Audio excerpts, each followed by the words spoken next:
Assalamu alaikum, sisters, and welcome to Real Muslimah Talk.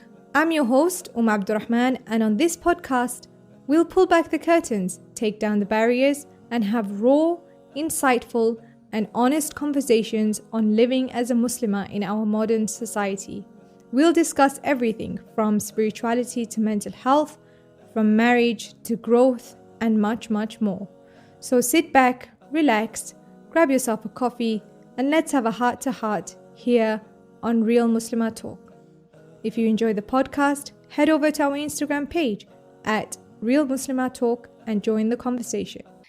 Bismillahir Rahmanir Rahim. On today's episode, we will be discussing a very taboo yet very important topic, and that is divorce, with a lovely sister who has been through the experience herself, and inshallah we'll be discussing as much as we can about it, because there are many sisters who are either going through it or have been through it, and they're currently dealing with the after effects. And it's important that we discuss this, because at the end of the day, Allah doesn't shy away from discussing this in the Quran. There were incidents amongst the Sahaba where divorce occurred, and they didn't shy away from that either. So I think it's important that we discuss this as well. So without further ado, welcome, Sister Naimah.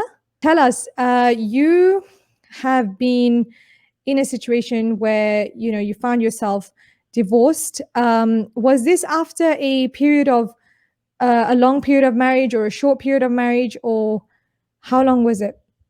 Well, I was married for 10 and a half years. And so just over a decade. Wow, mashallah. That's a fair bit of time, actually. So, was it something that happened all of a sudden, or was it something that was building up over time? Was it something that was agreed mutually, or was it one-sided? Well, statistically speaking, most divorces don't just they're not like an overnight thing, right? It's something like that the person has been contemplating often for years. And actually, a lot of the studies say about 5 to 7 years, if it's a long-term marriage, right? So for me, the issue of divorce, it wasn't like all of a sudden, and I would hope that people don't come to decide to get divorced all of a sudden, right? Unless it's something that is completely unavoidable. Like, for example, if somebody has something that they didn't disclose, that would be different. But for me, it was something that I was thinking about openly, meaning it's something that I had discussed with my ex-husband, due to various differences that we had. And in the end, we decided to divorce. I don't think that it was necessarily 100% mutual, but it was agreed upon. Okay. So yeah, it's interesting that you say that it's not something that happens overnight. It's actually 5 to 7 years, as you said. But I know of marriages where they last for like a year and then it ends up in divorce. So what about cases like that? Well, I can't speak to every single marriage, right? But I'm talking about long-term marriages. In a long-term marriage, like you see, there's people that have been married for 20 years and they get divorced. Typically, that is something that was being contemplated on, unless there's a huge infarction, like infidelity, for example, or something big happens. But for shorter marriages, there's various reasons why people get divorced. And one thing I think is that there's not enough due diligence prior to the marriage, right? So people might be madly in love, they get married, and they wake up and they realize the person who they thought they were marrying doesn't fit the image that they had in their head. Or they discover something grave about the other person. or like there's just a lot of friction. And when you get married, it's both an individual thing and it's both a communal thing. And so there's a lot of forces that act upon a marriage, right? So there's family, there's community, there's like the general society. And so sometimes people are just not happy to see two people together, and they put a lot of negative influence in the marriage. So there's various reasons why things don't work out. But with shorter marriages, what I've noticed is that there just wasn't enough due diligence prior to. So they might have not discussed core values. They might not have discussed, where they see themselves going down the line, and so on and so forth. Yeah, yeah, subhanAllah. Just prior to this episode, I have actually been doing a couple of episodes on marriage. And we started off talking about, actually, number one, preparing yourself for marriage. And then, when you're discussing with your partner, with your prospect, what kind of things to discuss. And now with the information that's available, out there with regards to inner child healing and, attachment styles and values and different nuances which people don't really they don't pay attention to when they're in that whole phase of looking for someone, because it's more like, oh, does this guy fit my criteria in terms of looks and finances and things like that. And that then plays a key role in how your marriage plays out, right? Right. Yeah. Okay, so how many years has it been since the divorce? Okay, so like in America, and in like Muslim terms, I guess it's like kind of complicated, right? So my actual, I guess, see, I don't even know where to count sometimes. So October 2019, Okay. um, October 2019 was the talaq, and then the idda ended in January, and so it's been about a year and a half, let's say, roughly. Now, legally, we are still going through the legal process of being divorced. Yeah. Okay, makes sense. So it's been a year and a half since the actual, Islamically the Right. breakdown, right? Yeah. So tell us it, because there may be sisters who don't know how it works. So is it that the man gives one divorce and then wait a period of time, and how does the idda work? And just tell us a little bit about that. Sure. I mean, well, in my case, my husband granted me a talaq. And so, he pronounced the divorce, and he didn't revoke it within my idda period. And so that basically, completes the divorce when your idda is over. And so I think a lot of people, like when it comes to divorce education, Yeah. women don't realize that like during your idda period, you're still married, and you have to wait for that period to end um, to be officially divorced. Yeah. If it's So revoked during that time, and there's different opinions about how the talaq can be revoked, but if it's revoked during that time, you're married, and he would have to then pronounce the talaq again, um, or you guys can reconcile. You know what I mean? It varies. I know some people who during the idda period, they realize that they didn't really want to go through with this, and they reconcile, which is an ideal situation. It's better to keep the families together. And other people know. And some men, they pronounce all of their divorces at once. I'm not exactly sure. So there's different opinions again, if that counts as one or as three. But in my case, I just had one. okay, okay. So you went through the full idda, and then after that you moved out. Were you still living with your husband in that time? Okay, so here's another thing. I don't necessarily want to give all of my, personal Yeah, um, yeah, whatever you're comfortable details, with. Yeah. but so what I'll share is that my husband at the time did not spend the idda with me. So about 2 weeks after, um, he left, and so I spent the idda in our marital home, and I still reside there. And he got an apartment. Okay, okay, makes sense. So, were there children involved? Yes, so I have two children, and so they reside with me full time. Okay. So now, how did that work? Did you discuss that beforehand? How the whole children aspect was going to work? Yeah, so we did discuss it, and and what I want to, I guess what I want to convey is that, just like with everything else in life, you plan, right? And Allah's plan is already like set in motion.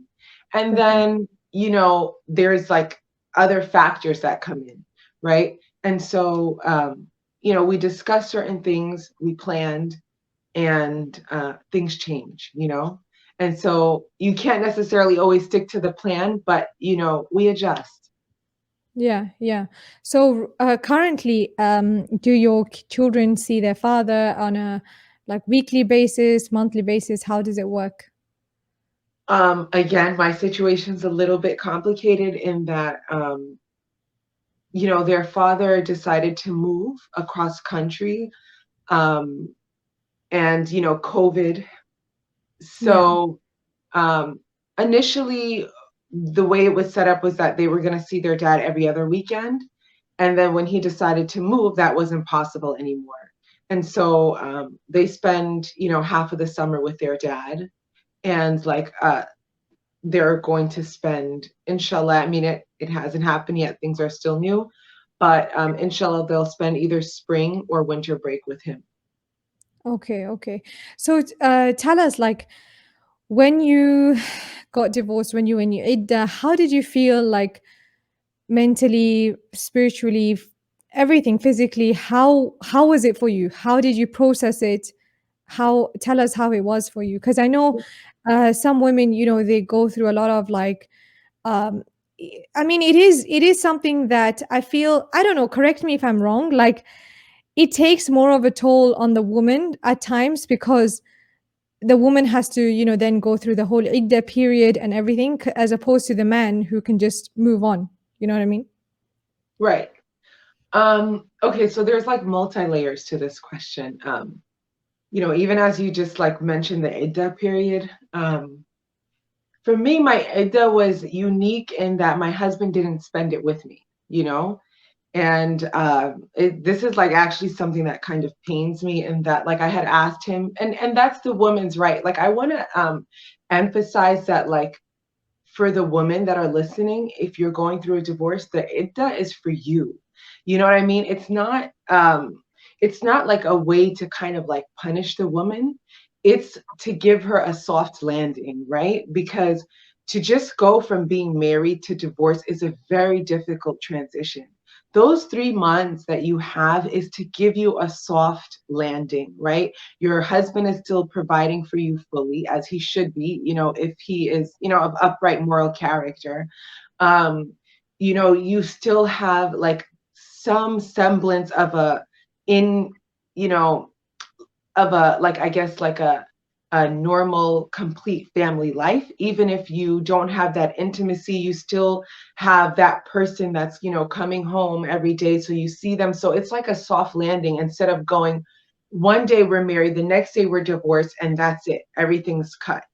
And so for me, where I would have loved to have spent, my idda, in my ex-husband's company, um, I didn't get that. And so, my experience will probably be a little bit different from everybody else's.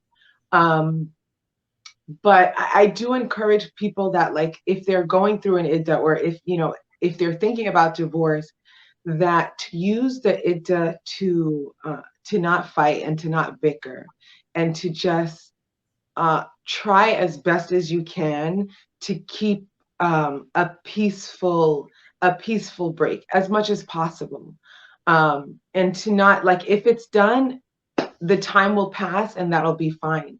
But if there's room for reconciliation, which we always hope for, um, work on that. You know what I mean? Work on doing something different than you did in the marriage. If you weren't warm towards your spouse, work on being warm. And if in the end it doesn't work out still, and at least you can walk away saying, I tried my best. I did everything. In terms of addressing the transition, that was quite difficult. And you know, I describe it as like you have two souls that come together and they become one, in essence, in that we're completing each other's deficiency, right? So now we're Mm, like one body. And now to just get divorced, it's not a clean cut. It's like the way you pull cotton apart from each other, right? These two souls that are like intertwined with one another, they don't just separate and go their separate ways. It's like a mm, slow pull, And so there is so much pain involved. And I don't I understand the privilege of divorce because that's what it is. It's a privilege. And I understand the necessity of divorce, but I always encourage people to know that, what you're gaining from a divorce has to be greater than, maybe what you want in the marriage and you don't have. People need to understand that divorce is not a light matter. And when you go through it, there's going to be so much pain, and not just pain. Uh, you're going to encounter a lot of fitna. And you have to really be prepared for that. You need to kind of take a look at your life outside of your marriage and say, can I handle this? And is it really better for me to leave what I have already established and go and go without being married, go without a partner, go without a spouse? And I know also that some women, especially because women are more vulnerable in divorce, but some women don't have a choice. Their husband gives them talaq and that's it. They yeah. weren't consulted. That's just it. It's done. And so my heart really goes out to women in that very vulnerable situation. But if you discuss it and you have a say, it's really important for both parties to kind of project their life and say, if I never get married again, did I still make the right choice? Mm, yeah. Well, I'm just taking that in. SubhanAllah, I think that especially when I got married, when I was 19, right? And having been like my parents have been divorced, so having been in that situation, and I saw how both have moved on, with their lives, and now so many years later, how things are. I think you don't fully grasp how it's like, especially in the beginning, like for a person who's going through that, and like you said, the pain that's involved, because over time, yes, the pain kind of numbs, and life takes over. And so I think I kind of didn't really feel like it's that much of a big deal, because I wasn't present to see the rawness of it all. You know what I mean? So hearing that from your perspective, I think it just yeah, it really opens my eyes to this whole thing. So yeah, tell us, was your so sorry, how did you deal with that then? Like, just how did you comfort yourself and deal with that? Did you have family support? Did you have community support? How was it like for you in that time? Okay, so I do have family support. My family was really supportive. My father was really supportive. My friends were supportive. And so that was like really like a ni'mah, like to just have um, a really solid support system. And I know that, like, alhamdulillah, that was a blessing because so many people, like, divorce is so taboo that so many people don't have the support of their families or their communities. And so, like, I did have the support of my family and friends. And I also started writing to kind of process some of my pain. Mm, And that actually led me to publishing, a book. Oh, wow. talking about my divorce and some other things that happened in the year 2020. Um, but so that's how I dealt with a lot of the pain. And I do want to also bring something up that we don't really talk about, especially as women, in that women, we cycle, right? Our menstrual cycle, um, it's about a 28 to 32 day cycle. And in that cycle, there's four different phases, right? And so whenever there's heavy trauma, whenever there's stress um, on the female body, our cycle, our cycle takes these hormonal hits, right? And so um, it's really important that a woman going through any type of huge traumatic experience really understands that the hormonal aspect and the chemical aspect going on in her body um, can be dangerous. And Yeah. so if you notice like these heavy mood swings, if you notice suicidal ideations that accompany, your period, it's really important to see a therapist or to see a physician about that. I experienced um, I experienced some you know hormonal fluctuations, and with that came like different um, sadness and all that stuff. And I was able to kind of pinpoint and say, oh, this is hormonal because it was following a pattern. You know what I mean? When I was in this part of my menstrual, like when I was in this part of my phase, I would have these feelings. And when I was in this part of my phase, I would have these feelings. And so your IDDA period, because you're already tracking your periods, is a good time to just keep an eye on your moods. And if you have a calendar, you can kind of write down your moods each day on your calendar. And if you notice a pattern, that's hormonal. And so you might want to talk to somebody. Right. That's Jazakallah khair for bringing that up. I definitely think that, yeah, that's overlooked. Um, even without it, just being married, like within, or even without marriage, like the hormonal fluctuations that we have to deal with, subhanallah, is something else. And Yeah. yeah, it's quite intense at times. So imagine you putting a traumatic life event on top of that. It'll just be, yeah, something else. Um, yeah. So what I'm curious to know now, because it's been 1.5 years, and that's not yet a long time. So how how has it been? Like, how has the year gone by, and how do you feel now? You know, um, and this is something I reflect on often. Looking back, I've come such a long way. In the beginning, it was quite difficult, and I would like describe myself as a bag of broken glass, where like any little jiggle and the glass kind of is like rubbing against each other. There's no way you're not getting cut. Like any Yeah, little thing, somebody would say something, and I would feel so pained by it. Now, like the glass structure is like kind of, it's coming back in form. And that's not to say that I was broken in any way. I did have a broken heart, but it's not to say that I myself was broken. But there were just so many sensitivities and so many triggers, and the lack of, you know, the lack of education in our communities also can be quite painful when people say things that, you know, might be inconsiderate to the other person that's dealing with, a traumatic life event. Um, yeah. so I would Do you have say, an example I'm of sorry, what? do you have an example of like what people say that? Sure. Like, when you get divorced, I remember like I was divorced for like a year, and somebody was like, oh, would you consider a sulh?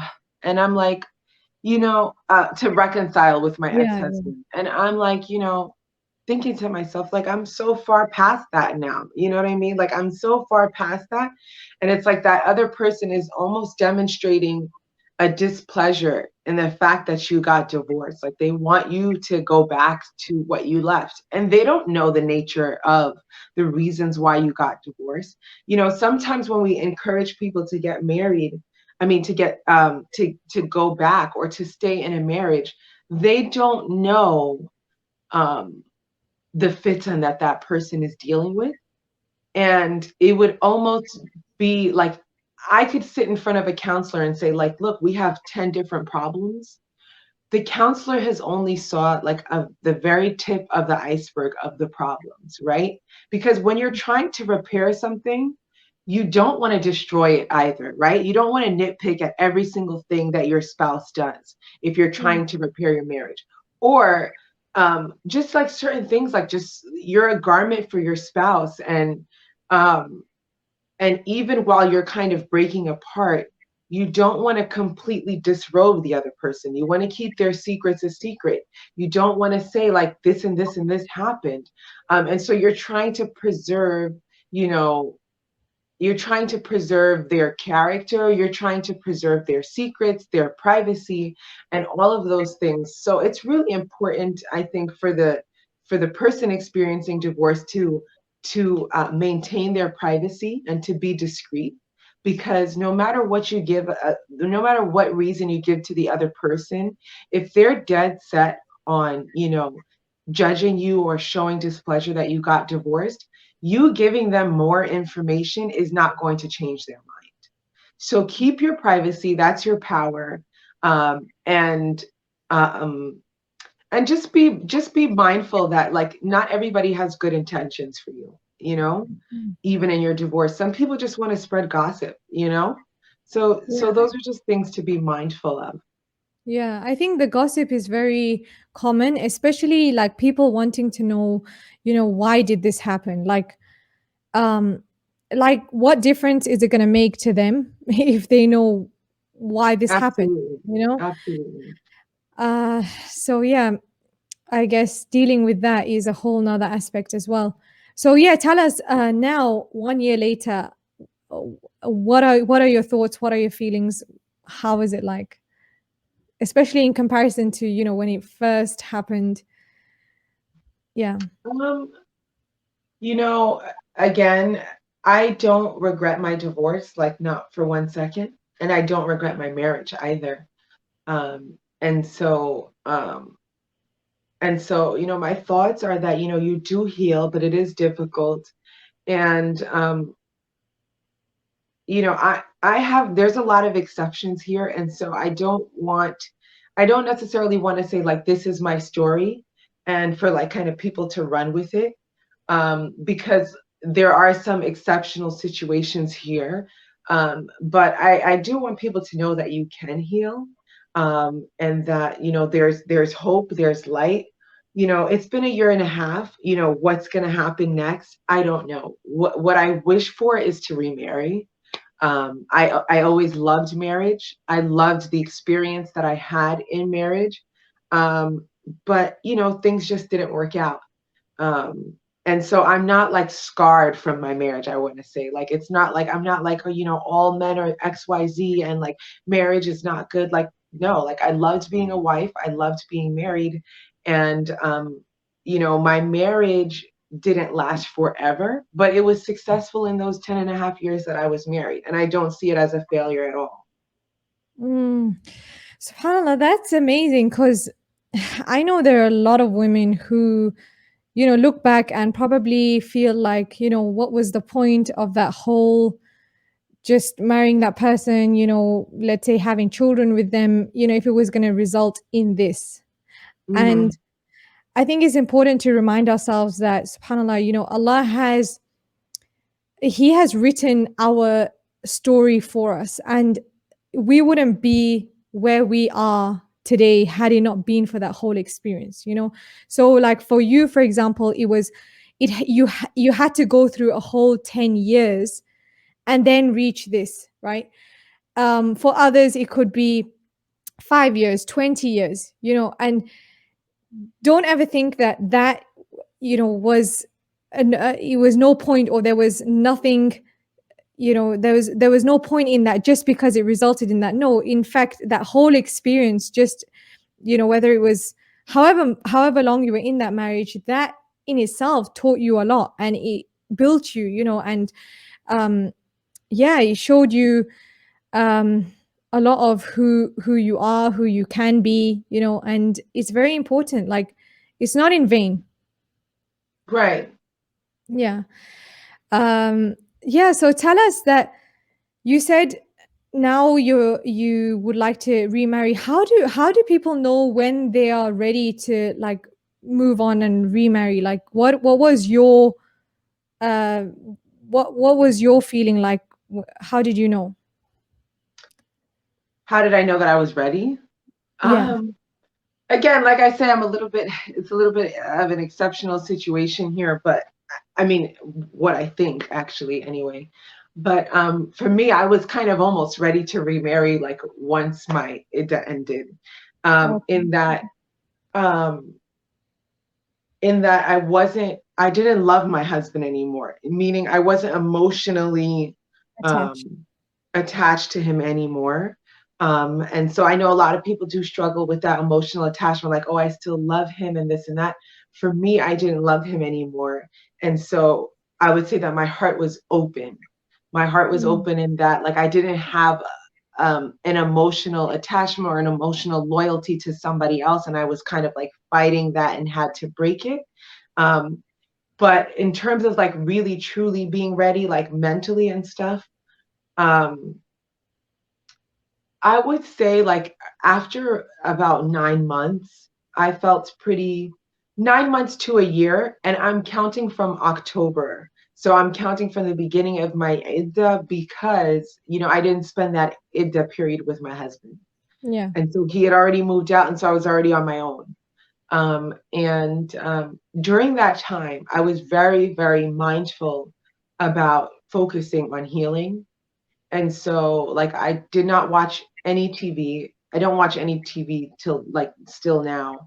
Um, I didn't. I didn't like talk to any brothers. I didn't. I didn't do a lot of different things.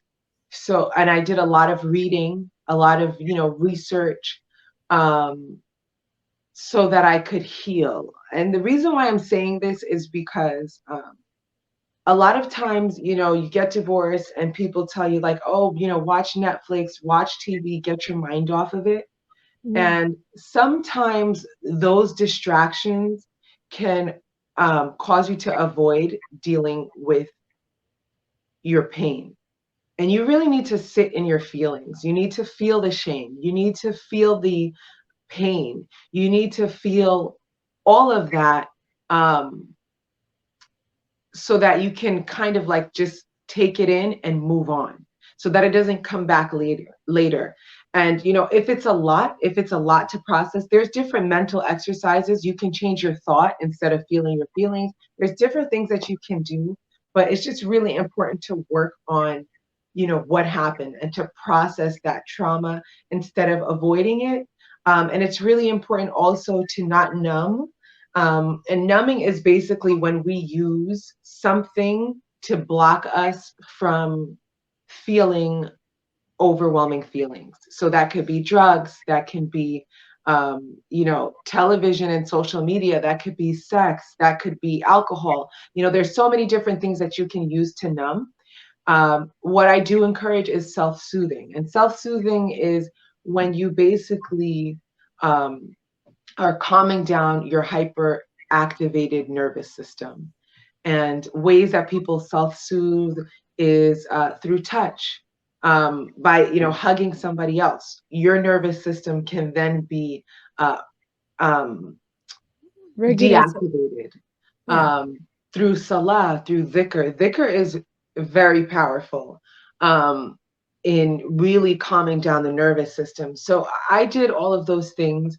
Um, I had a weighted blanket to sleep to help, with that, to help with touch. Because, when you lose a spouse, there's so many things that you lose, and touch is one of those things. And I also did horseback riding to like help reset my nervous system. Yeah. Wow, mashallah. So there were a lot of tools and ways that you used to actually help to heal yourself.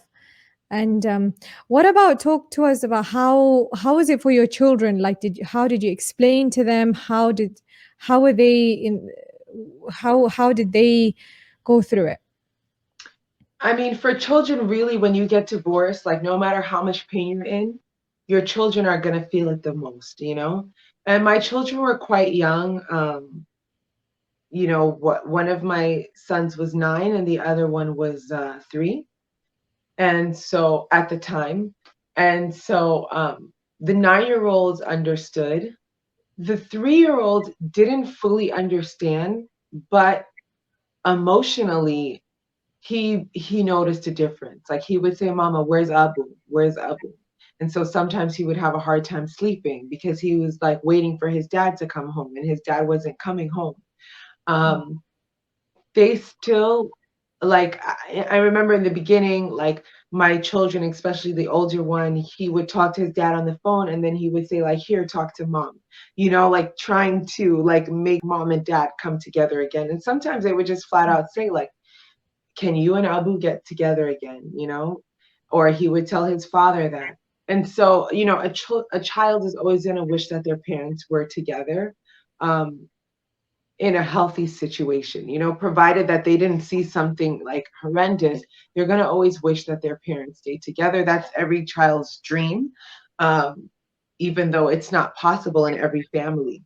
And so emotionally, it was difficult. I put my older one in therapy, and I spoke to my younger one, and you know, I told them too, like part of it is just enjoy your father when you're with him, and enjoy me when you're with me. And just because we're not all together living as one big happy family, it doesn't mean that your family's broken. It just means that Mm. you have to enjoy your mom and your dad separately. And so these are really big and heavy topics for children to grasp. Yeah. But I think like age appropriate explanations to your kids, and letting them know that no matter what, they're still loved and that it's not their fault. It's really important that children don't carry that burden of, oh, if I did this, my parents would still be together. Because children often internalize, I must have done something wrong, and that's why my parents aren't together. And so you really want to tell your children and teach them that they had nothing to do with the dissolving of the marriage, and that they're still loved, no matter what. Yeah. Yeah, definitely. How do you go about like, I know because there are families where they talk, negatively about their ex, and obviously to their children, because they're trying to, I don't know whether it's because they're trying to think that they're winning over their love or something like that. How do you deal with that? So that's called parental alienation, where one parent or both parents basically try to malign the character of the other one to try to gain favor. And I would say that, it's really important to avoid that because that causes mental trauma to children.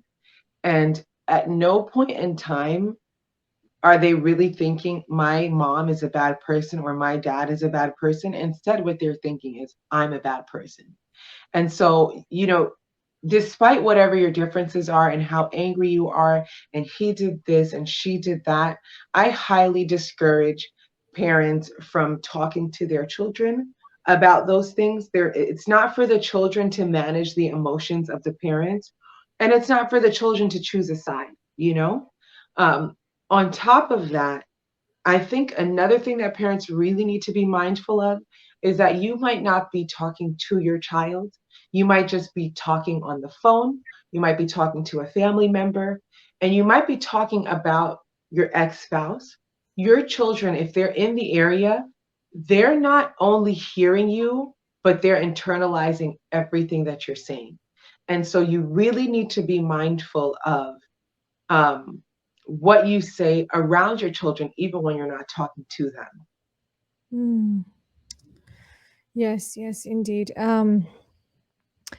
What about the sometimes the parent is so consumed by, the guilt that what have I done to my children's lives now? How do you go about with that, dealing with that? Again, these are really hard transitions. And that's why I tell people, like, when you're married, before you get divorced, if you have a say in your divorce, and the reason why I say this, if you have a say in your divorce, I know that in America, this is a very foreign concept. But from an Islamic perspective, a woman can be divorced without necessarily her say in the matter. And so if you have a say in your divorce, and you want a divorce, it's really important to really, do some mental projections and to think to yourself, how will this affect my children? What is our life going to look like? How will I be able to provide for XYZ?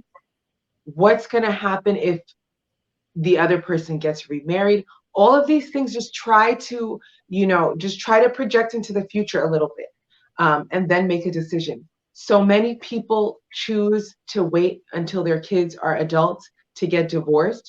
And if you're able to live in a harmonious way, even if your marriage isn't ideal, that's not a bad decision to make. Especially because if the house is harmonious, the children benefit from having two parents under one roof. Um, it's a more ideal situation than having one parent under one roof and the other parent under another. Um, that's a natural state of I guess, being married and having children. Now, it's not always possible. And what I would say is that divorce is not the ideal situation, but sometimes it's the necessary situation. So if you make that decision, make sure you are making a necessary decision, because your children will be affected. You might be able to move on, but your children will be affected.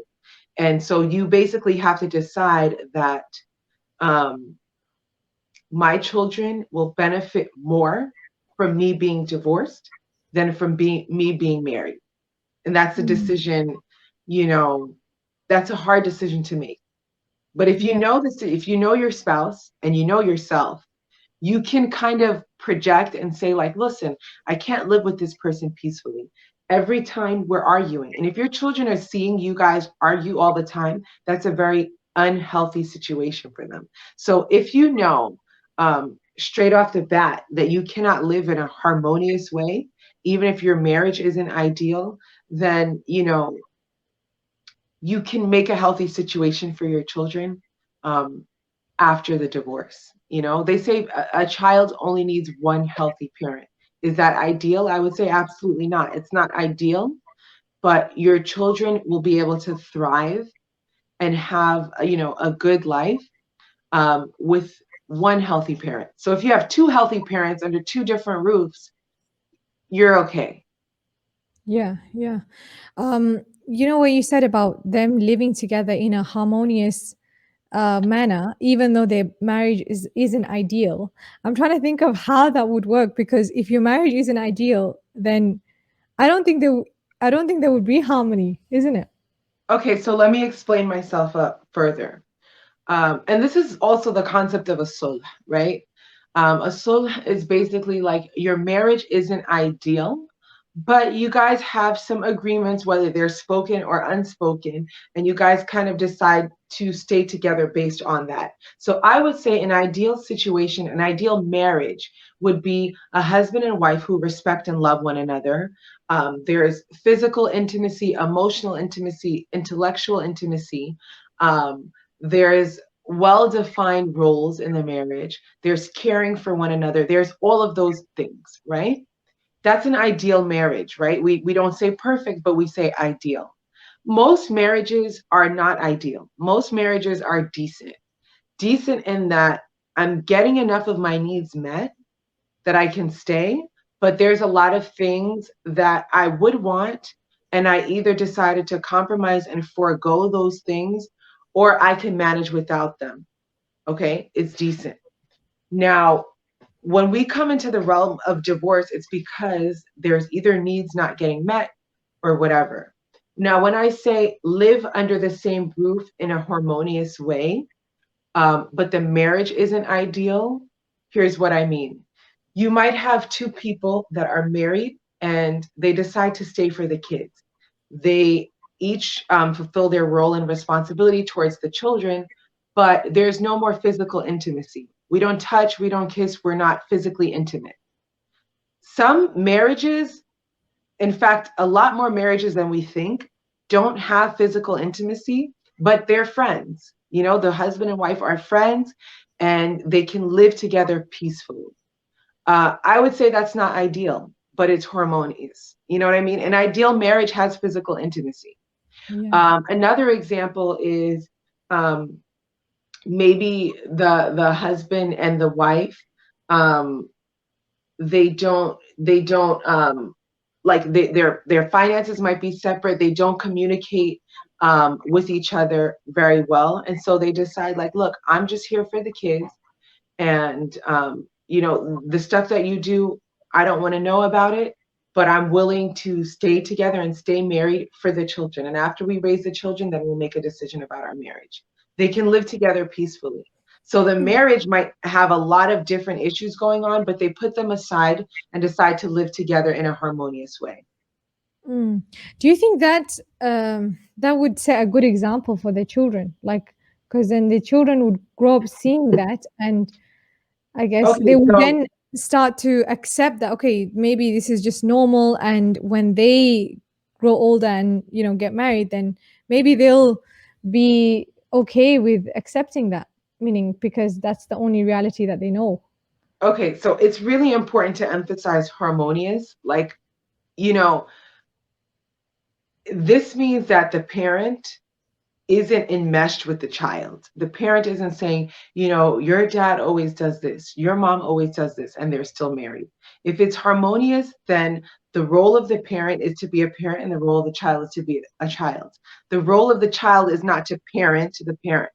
And so the reason why I say harmonious is because, look, so many marriages, and I really want to emphasize this, so many marriages are not ideal, but they're harmonious.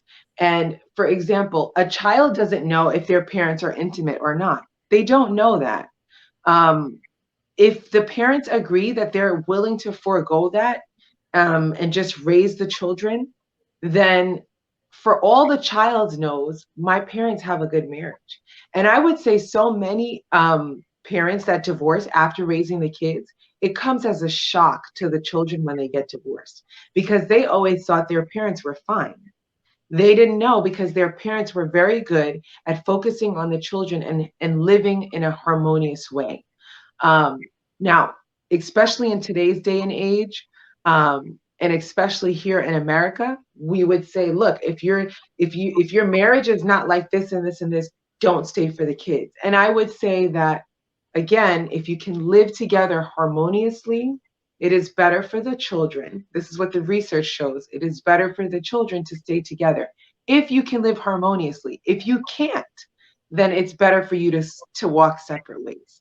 But harmony is a very like I'm emphasizing the word harmony here, Yeah. Yeah. meaning you're not bickering, meaning you keep your differences to the side and you don't expose your children to that. Mm. Yeah, yeah, definitely. Okay, now you've clarified. Okay, understood.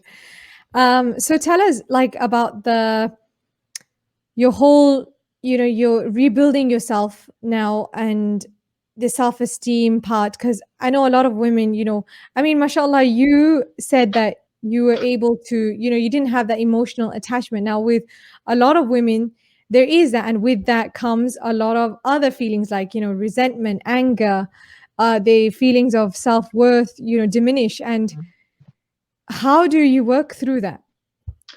Okay, so here's what I should say. I wasn't emotionally attached anymore to my husband in that, like, I didn't love him, but I did love being married and I loved being a wife. And so I had to grieve my marriage. And so when you go through grief, you go through those 5 stages, right? Denial, depression, bargaining, and then the final stage is acceptance. And so I went through those. I went through those different um, stages of grief. And sometimes it's a cyclical thing, right? You come back to it, right? You felt angry then, you're not angry anymore. And then, you know what? 2 months later, you wake up and you're like, you know what? Today I'm angry. And so you kind of cycle. In terms of my self esteem, I kind of always, I would say with self esteem, it's really important that you're able to manage your self esteem. I know people love this word, have high self esteem. I'm not crazy about that. I think it's important to manage your self esteem, meaning you're going to have a bad day. You're going to have a day where you feel like, oh my God, I'm not that smart. I'm not that pretty. I'm not that this. If you have a well managed self esteem, then you're able to kind of take a step back and say, you know what? These feelings are not an accurate portrayal of who I am as a person, right? A person with low self-esteem might have those thoughts and they might persist, and there's no thought to counteract it. So meaning I'm having a bad day, I feel really ugly, I feel really dumb, I made a mistake, and that's who I am. And so it's really important to know that like these negative thoughts that we have, first of all, some of them may be shaitani, right?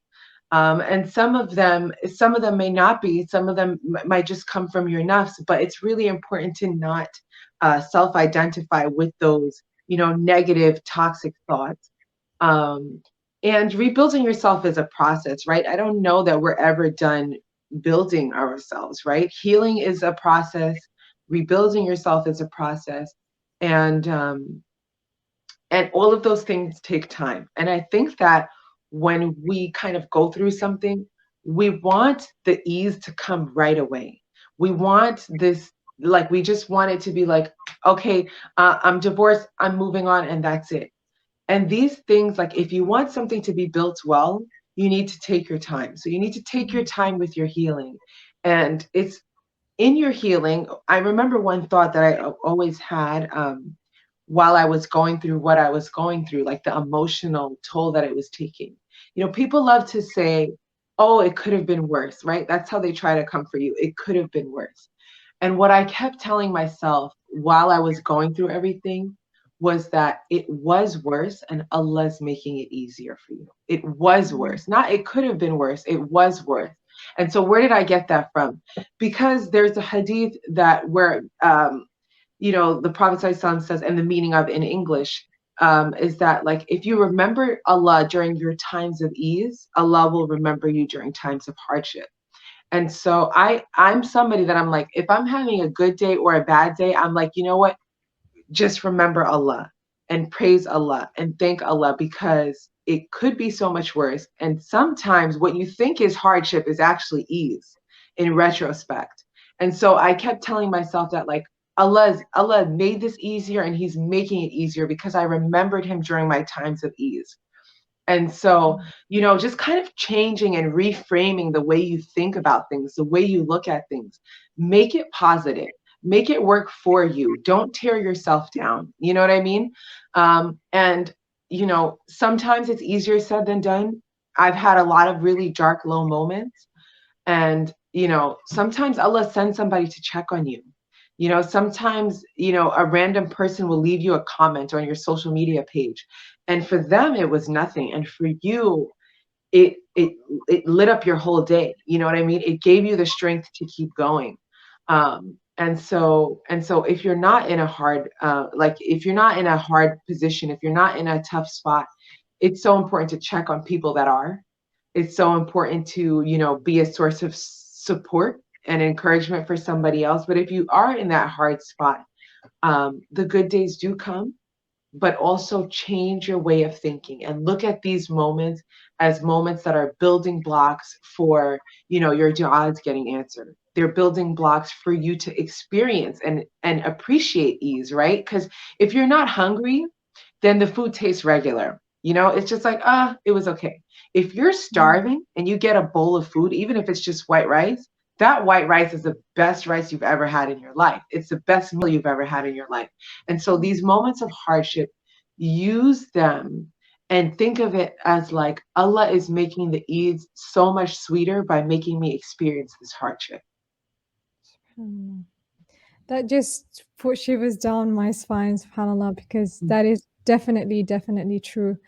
And although it's very, very difficult, in that moment, because I know I have people in my life that have been through it and are going through it. And it's really like you can sit there and tell them, definitely there will be ease after this. But it's very hard for them to actually internalize that because they're in like a really low place right now. And they just don't see it, And Yeah. um, yeah, I guess reframing it and thinking, Allah is putting me, through this so I can the when it does come, when the ease comes, it's much, much sweeter. So yeah, Yeah. subhanallah. Going I back will to, say, yeah. sorry, just quickly, I will say this, that if you're an outsider looking in, right? So the individual's job is to change their thoughts, is to, reprogram their thoughts and to rewire them. But if you're from the outside looking in, sometimes the best way to support somebody is just to be next to them, is just to offer them your comfort and not to necessarily advise them. And another thing that's really important for an outsider seeking to help somebody going through a difficult time is to validate them, to say, you know what, I know that you're going through a lot. I can see that this is really difficult for you. That validates their pain instead of trying to bypass it and say, like, kind of get over it already. What's the big deal? Get out of bed, get dressed, take a shower. Validate them first. And after you validate them, then you can advise them. But always kind of sit in their shoes first and say, like, you know what? This looks really hard. I don't know how you do it. I would have collapsed already if I was in the same shoes. Stuff like that. Um, Instead of like, the ease is coming. Like, yes, inshallah, the ease is coming. But sit with that person in their pain for a second first and validate them so that they can move on quicker. Yeah, yeah. You just answered my question of how like we can support someone going through that. Oh, okay. Thank you. Yeah. Yeah. Also in terms of like children, how do you place like boundaries with regards to like the contact and that? Because I know when it comes to like, of course, children being involved, they say that both the parties will now for life have to, well, not for life, but until the children are old enough to deal with it themselves, both the parties will have to still be like, there will be some form of contact, It's different when a couple divorce that don't have children. So how do they place the boundaries and not allow that to get in the way of like now this new reality? So I mean, and again, I might not be the best person to ask about this, but I very strongly challenge the concept of co-parenting. And Mm. I think that what I can say for myself is that if I could co-parent with my ex-husband, I would have stayed married, right? Because if I could have co-parented effectively, to me, like I said, the marriage might not be ideal, but you can kind of keep that harmonious situation in the house. To me, if you really have a volatile situation coming into a divorce, most likely you won't be able to co-parent. The expectations are very high. Co-parenting is an ideal situation in like a make-believe magical world. Most people won't be able to co-parent, but what they will be able to do is parallel parent. And parallel parent is a concept in that um, when my children are with me, these are my rules, and this is how I'm going to raise the kid, right? And when their children are with their father, they have a set of rules to follow, and there's not necessarily um, consultation that happens. So I have very low contact with my ex-husband. That's my preference. We don't. We might agree on where our children goes to school, but we are not going to say like, you know, child one XYZ is going to happen with them, and child two XYZ is going to happen with them. Like, that's not what we have. And so I keep very, very, very, very, very low contact with my ex-husband. Um, I only communicate through text messages if and when it's necessary. And my children can call their father whenever they want. They can, take the computer and call their dad, and their dad can call them whenever they want. And that's how things work for me. I really caution people to not. Sometimes when you're parenting, it's not that much that needs to be discussed, really, but that the children are used as a way to get to the other spouse. And so I really encourage low contact. If it's peaceful, if it's cordial, if you're able to move on and have, and have a co-parenting situation that's healthy, by all means do it. For me, um, it's not what I want. I want very, very low contact. And you also have to think, like, if you want to move on, if you want another spouse, um, the type of communication and relationship that you have with your ex-spouse can influence your new marriage. And so if you keep it very low contact, there's so much less you have to deal with. Mm. Yeah. It does make the moving on process easier, right? Because then you start to detach and start to look forward to a new beginning with someone else, right? Yeah, and I just, again, like, depending on, there's so many different reasons for divorce, but I will give you an example. If your ex-spouse has a personality disorder, right? Let's just say, like, he has narcissistic personality disorder. Um, Narcissists don't make great parents, and so a lot of times they're not necessarily seeking the best interest of the child in their contact with you. What they're seeking now is some sort of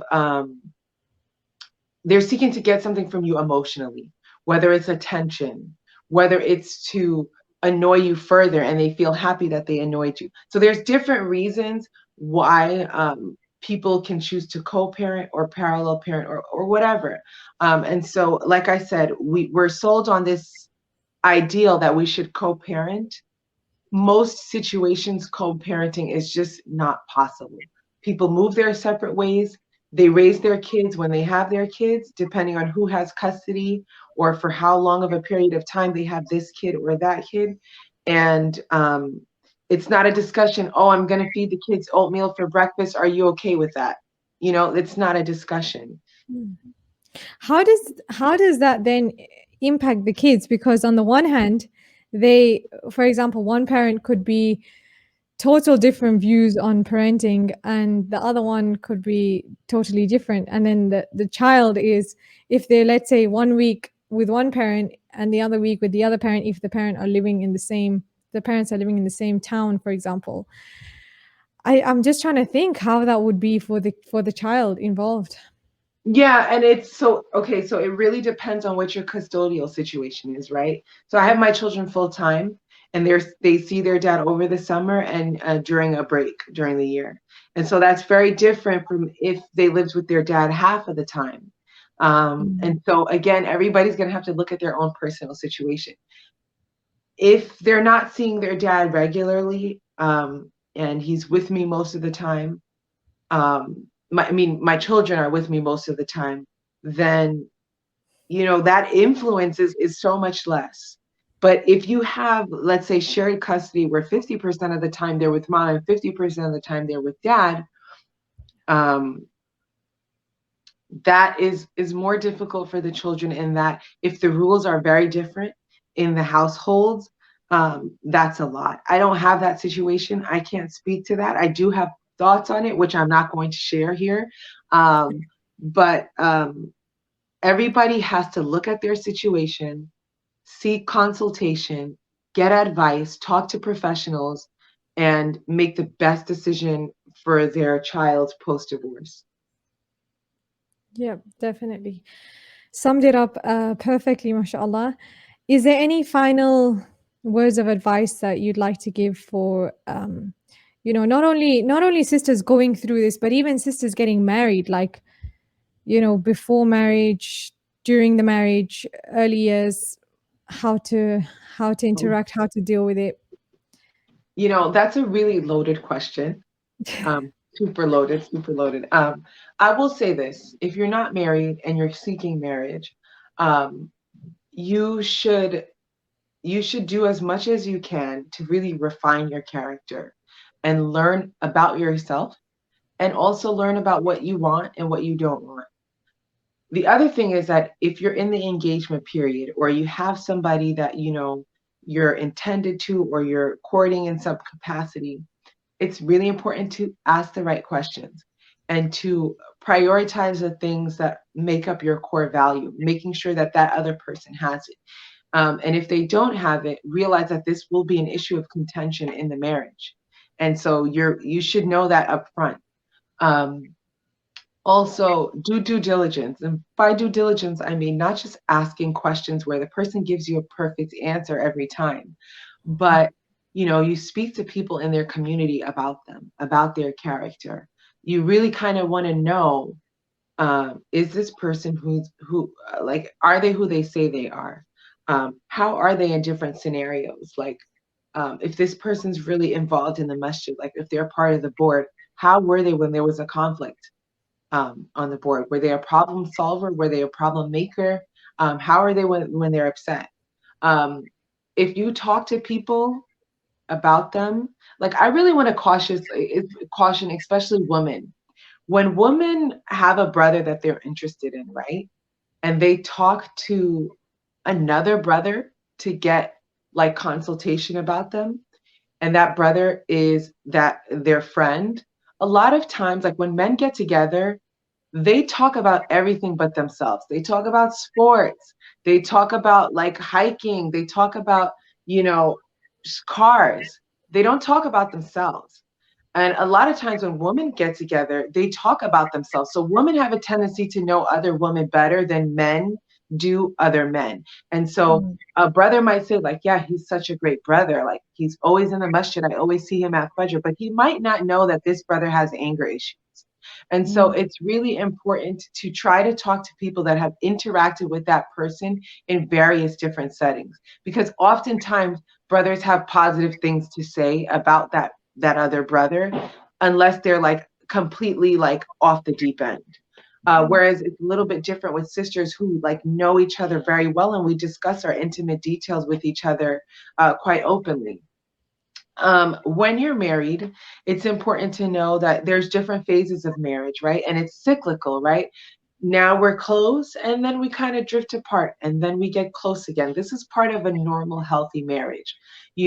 Today I feel so in love with my husband, and tomorrow he's getting on my nerves. That's normal. That's not abnormal. That's not abusive. And so be patient through those moments. Be patient through you know the times where you might feel far from your spouse, and know that it doesn't take much to get close together again.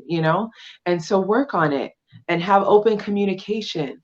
And don't if you want something in your marriage, if you want something from your spouse, communicate that. Like, sometimes women, like, they do these cutesy things, and they're like, they're upset and they're pouting, and they expect their husband to just guess and know, like, I want chocolate and roses now. You know what I mean? Instead, sometimes you might have to communicate and say, like, you know what? I really love when we go for a walk together. Or, when you buy me flowers, I feel like a princess. Can you do that more often? You have to learn how to ask for what you want and to communicate your needs. Yeah. If you're thinking about divorce, if you think things have gone too far and now I'm thinking about divorce, you really need to weigh out the situation and make sure that you're set up in a way that the divorce is not going to bring about more calamity to your life than your marriage, especially for women, because men tend to move on quicker. If you're a woman, let's say you can't provide for yourself and you have no means of providing for yourself, will your husband provide for you in the event of your divorce? Is what he's giving you enough for you to be comfortable? Maybe you need to wait a little bit longer. Maybe you need to just kind of be patient and be a little bit tolerant until you can figure out, your finances, until you can figure out, where I'm going to live, so on and so forth, how this is going to affect the children. Is this the right move for the children? Do I have, male authorities in my life that would be a positive influence for my children? You know what I mean? Am I in a community where, they have youth support, where they have mentors? All of those things are important, because if you're, especially like me, I'm raising sons. And so if I don't have positive male influences for my children, um, it's a bit problematic. And so all those things you kind of want to project into the future and say, what is my life going to look like if I get divorced? And is it worth it? And if the answer is yes, by all means, like ahlan wa sahlan, do what you need to do. But if it's not, you may need to just make an adjustment. You may need to seek counseling. You may need to do something to try to improve your marital situation or buy you time before you can make that decision. And then for somebody that's divorced or going through a divorce, be patient with yourself. Realize that you're going to fluctuate in your moods. You're going to go through different stages of grief, and all of those things are normal. Nothing's wrong with you. You need to take your time. You need to trust Allah, and you need to seek His help. And you also need to seek the help of yourself and other people around you who believe in you, who love you, and who support you. Yeah. Oh wow, what a wonderful summary. Jazakallah khair for your time. Just to finish off, like the creme of it all, tell me 3 things that you learned or take away from this whole experience that you've gone through in life. Anything you've learned about yourself, about others, about anything like. I think when you go through hardship, you see who's really there for you, who really loves you. And one beautiful thing is that I realized, and I always had great friends, alhamdulillah, but just having that friendship and realizing that my friends, that were there for me during ease are still there for me during hardship, that is like gold. That is just, to have good friends is amazing. It's healing, it's nourishing, and it's a gift from Allah. I would say the second thing is that, alhamdulillah, I was able to find contentment and happiness when I was married. And I'm able to find contentment and happiness in my divorce. And so, alhamdulillah, Allah was gentle with me. Allah was merciful with me. But, there was good in both, and I was happy in both. And, being divorced per se, even if maybe certain people look down on it, if you do it with the right intention, if you do it for the sake of Allah, like I got married for the sake of Allah and I got divorced for the sake of Allah. If you always keep that at the end of your target, then what other people say is secondary to realizing that you did this with ihsan. You did this for the sake of Allah, and that's it. And I would say the third thing is, a little hiccup in your life is just a little hiccup in your life. There's so much more to live. So be present, enjoy every moment, even in the hard times.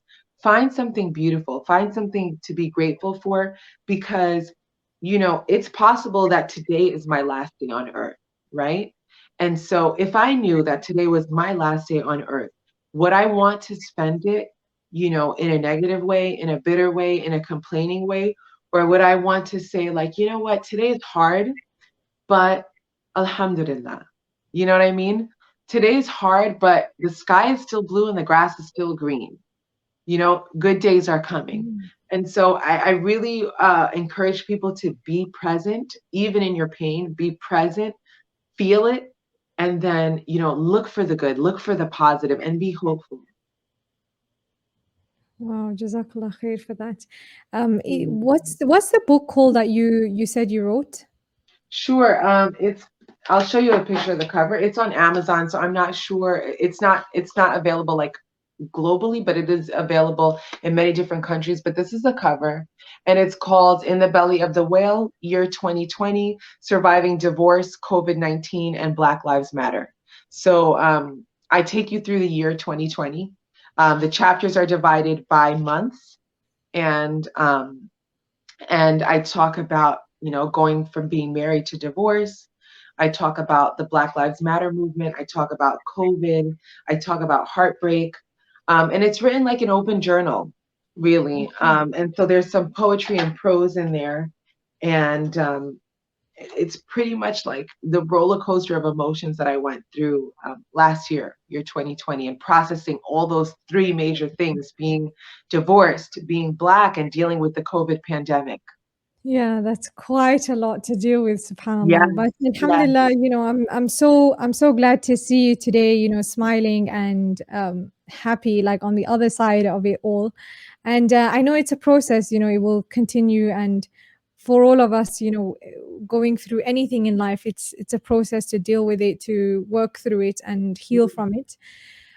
So yeah, I wish you all the best, and Thank you.